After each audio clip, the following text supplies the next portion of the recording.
What's up, guys? Welcome back to my channel, and today I'm going to show you how to cook omena.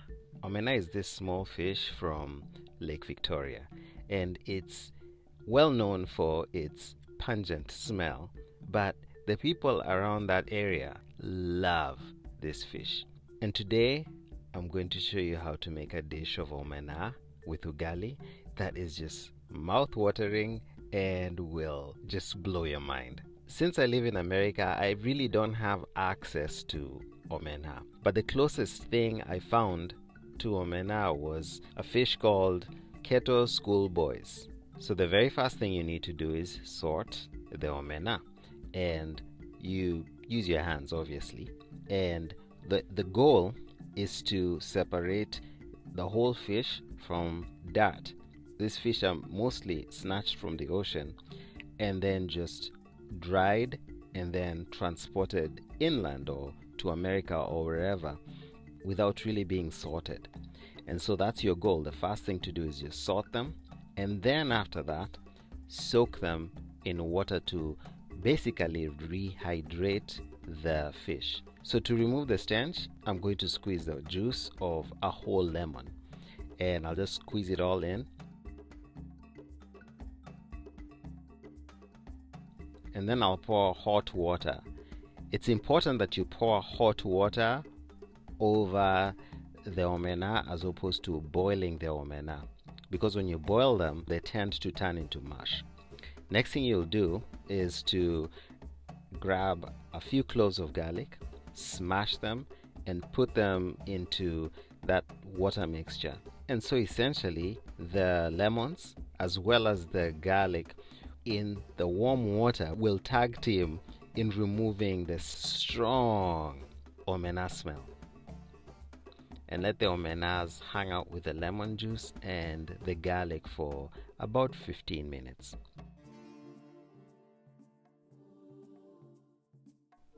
After that, drain them and then wash them. And then wash them thoroughly. And by thoroughly, I mean the water needs to be clear, like this.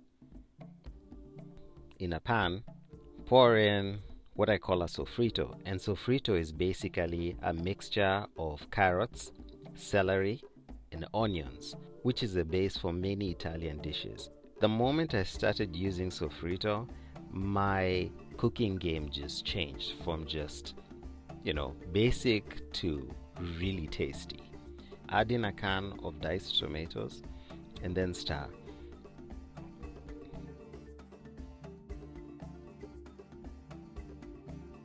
And after that, we'll cover it.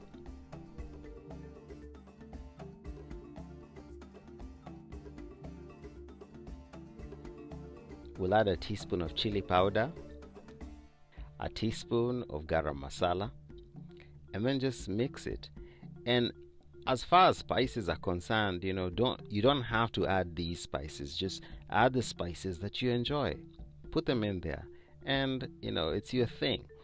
I just like things spicy, and so that's why I like spicy stuff.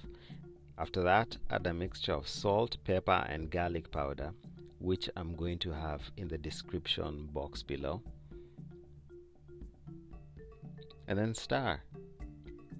Pour in some coconut milk, or you can pour just regular milk if you want, or maziwa mala if you're from Kenya, which is buttermilk, or you can put kefir if you're so inclined. And then stir.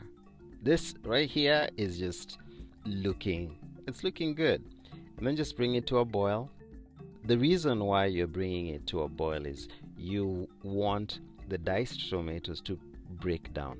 Not completely, but just break them down as much as they can.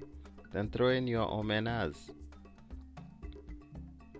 Stir it really good.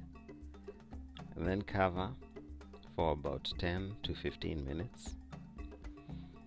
So at this point, let's move on to cooking the ugali. First thing you'll need is 2 cups of water and bring to a boil. Now things will be moving really fast. A wooden spoon would be ideal. as opposed to this, whatever this thing is. I don't even know what it is. It's so flimsy. Look at that. But you know, it will do. So pour in some yellow cornmeal. When it starts erupting, just add some more, and make sure you don't dump a lot of cornmeal into the pot. In 1984, East Africa faced a famine that was just one of the worst famines in the history of East Africa. The president of Kenya at the time was called Daniel Toroitich Arap Moi. Us kids used to call him MO1. MO1 asked the United States for help, and so the United States sent bags and bags of cornmeal. And the people of Kenya really enjoyed this cornmeal and used it to make ugali.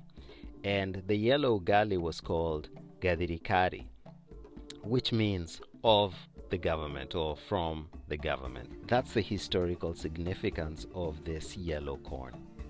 Just in case you are wondering.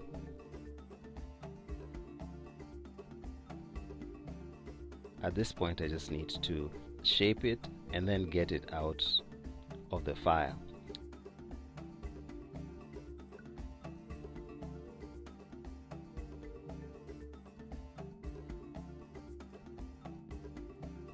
If it starts smoking, because mine started smoking, if you notice, I just removed it from the heat, and then I got a plate and then turned it over, and it just dropped down.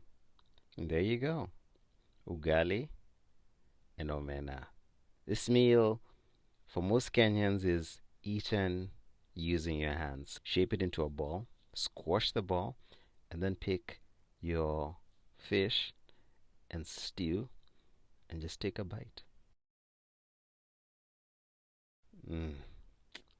Wow.